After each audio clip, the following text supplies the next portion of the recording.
तो जो भाषा में समझ में आता है उस भाषा में अगर हम बात नहीं करेंगे तो हो सकता है कि ये कल हमारे सर पे आके नाचना शुरू कर दे। हद तो ये हो गई है कि हमें बोलते बोलते, हमारे मज़हब के ऊपर बोलते बोलते वो हमारी ज़िंदगी, हमारी जान, हमारा वजूद, हमारी पहचान, हमारी शिनाख्त जिसकी वजह से थे वो हमारे नबी करीम सल्लल्लाहु अलैहि वसल्लम, उनके ख़िलाफ़ गुस्ताखी की जा रही है। जिनकी शिनाख्त एक मुसलमान की तरह होती है, उनके बारे में तेजस्वी यादव से एक टीवी के एक रिपोर्टर ने सवाल किया कि आपको मजलिस इत्तेहादुल मुस्लिमीन ने जो सिर्फ 6 सीटें आपसे मांगी थी, वो 6 सीटें भी आपने उन्हें नहीं दी। आप अवैसी साहब को अपने साथ क्यों नहीं लिए है करके। तो उन्होंने कहा कि हमारे पास एक्सट्रीमिस्ट लोगों की जगह नहीं है। एक्सट्रीमिस्ट का मतलब ये है कि जो चरमपंथी, एक तरीके से ये है कि उन्होंने कहा कि हमें दहशतगर्दों की ज़रूरत नहीं है।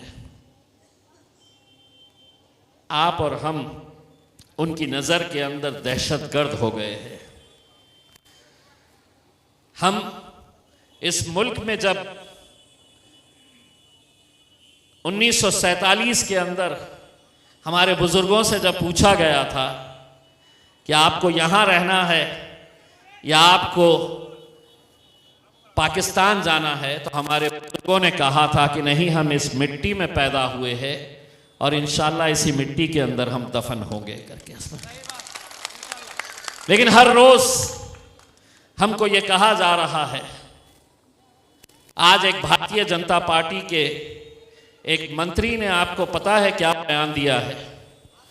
उसने कहा है कि अगर किसी को कुरान मजीद पढ़ना है, कुरान अगर पढ़ना है तो वो पाकिस्तान चले जाए। एक मंत्री भारतीय जनता पार्टी का आपको एक तरीके से कह रहा है। हमने आज तक कभी किसी को ये नहीं कहा आप अपना मजहब, अपना धर्म का पालन करिए।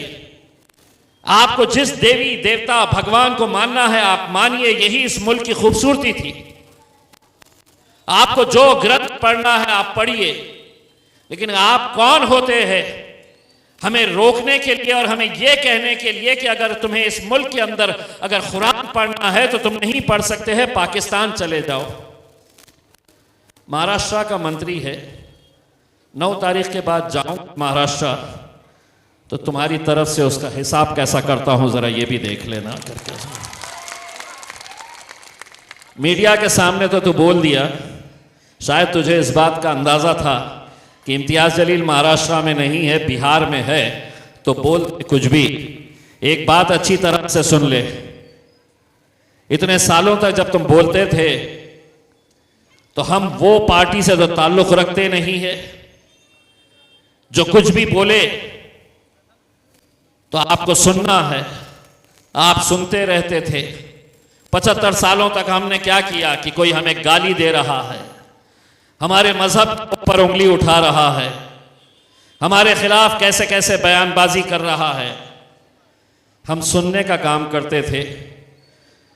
हम मजलिसी है, अभी हम असदुद्दीन अवैसी साहब को मानने वाले हैं, इसीलिए हम उन साफ शब्दों में कहते थे 75 साल तुम बोलते रहे, हम सुनते रहे, अब हम बोलेंगे और तुम्हारे बाप को भी सुनना पड़ेगा। उसमें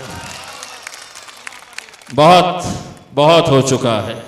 जिसको जो भाषा में समझ में आता है उस भाषा में अगर हम बात नहीं करेंगे तो हो सकता है कि ये कल हमारे सर पे आके नाचना शुरू कर दे।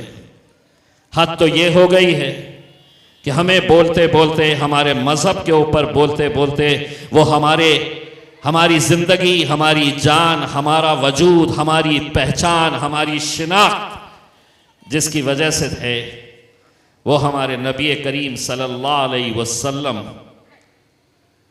उनके ख़िलाफ़ गुस्ताखी की जा रही है।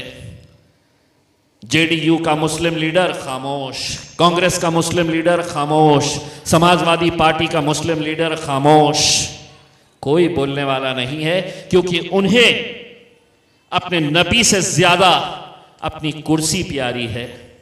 हम एक पैगाम देते हैं, हम एक पैगाम देते हैं कि ऐसे 100 कुर्सियों को हम जूती पे मारेंगे, अगर कोई हमारे हुजूर के खिलाफ गुस्ताखी करेगा तो हम खामोश बैठने वाले नहीं हैं।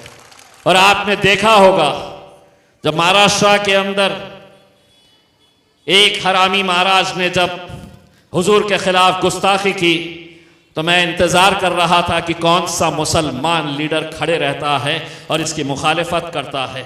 जब कोई नहीं खड़े रहा तो हमने कहा कि उसको हम दिखाएंगे कि हमारी ताकत क्या है करके। और तब हमने ये फैसला लिया कि हम मुंबई तक एक रैली लेकर जाएंगे। आप लोगों ने YouTube के ऊपर देखा होगा कि वो रैली कैसी थी करके। इसमें एक आवाज लगाए और पूरे महाराष्ट्र के मुसलमान इकट्ठा हो गए, लब्बैक कहते हुए। गाड़ियों का एक काफिला जब निकलने वाला था, पूरी हुकूमत महाराष्ट्र की भारतीय जनता पार्टी, शिवसेना, राष्ट्रवादी कांग्रेस की हुकूमत हिल गई। पुलिस का सहारा लिया गया। पुलिस के बड़े बड़े अधिकारी मेरे पास आए और उन्होंने कहा कि तुम ये रैली नहीं निकाल सकते, पुलिस तुम्हें इसकी इजाजत नहीं देगी। हुकूमत ने हमसे साफ कहा है कि ये रैली तुम नहीं निकाल सकते। मैंने कहा क्या कर लोगे? तो बोले बल का प्रयोग करेंगे, अगर तुमने कोशिश भी की है तो। बल का मतलब ताकत का इस्तेमाल करेंगे। मैंने कहा कि ताकत तुम्हारी है पर खुदा हमारा है। मैंने उनसे ये कहा कि तुम लगाओ जितनी फौज लगा सकते हो, और अगर हिम्मत है तो मुझे रोक के बताओ। तुम तुम्हारी ताकत लगाओ मुझे रोकने के लिए, और मैं मेरी ताकत लगाता हूं बंबई तक, मैं तुमको पहुंच के बताऊंगा। और अल्हम्दुलिल्लाह हम वहां तक पहुंचे, सिर्फ एक पैगाम देने के लिए कि हम किसी भी तरह से गुस्ताखे रसूल को हम बर्दाश्त नहीं करेंगे। लेकिन आज हर रोज इस तरह के बयान आते हैं। कौन करता है इसका मुकाबला? कौन करता है इसका विरोध? आज पार्लियामेंट के अंदर अगर कोई एक शख्स मुसलमानों के बारे में बात करता है तो वो मेरा और आपका कायद बैरिस्टर असदुद्दीन अवैसी साहब है। हर मुद्दे पे बात वो करेगा, हर मुद्दे के ऊपर असदुद्दीन अवैसी साहब बोलेंगे। लेकिन इलेक्शन आया तो नहीं, मैं तो आरजेडी का, मैं कांग्रेस का, मैं समाजवादी पार्टी का, मैं फलां पार्टी का, मैं ढमका पार्टी का। लेकिन इलेक्शन के वक्त में अलग अलग पार्टियों में, लेकिन मुद्दा जब आएगा तुम्हारा और हमारा तो उम्मीद करेंगे कि नहीं असदुद्दीन अवैसी साहब ने बोलना चाहिए। आज भारतीय जनता पार्टी बिहार के अंदर जो खेल खेल रही है इलेक्शन को लेकर, वो जानते हैं उनकी मकसद क्या है, उनकी साजिश क्या है। आप लोगों को घुसपैठिया साबित करने की कि साहब दिखाओ आप इस मुल्क में पैदा हुए हैं, दिखाओ आप वो कागजात कि आप यहीं के रहने वाले हैं, नहीं तो आपको घुसपैठिया करार दिया जाएगा। ये डर और खौफ का माहौल तैयार कर रहे हैं।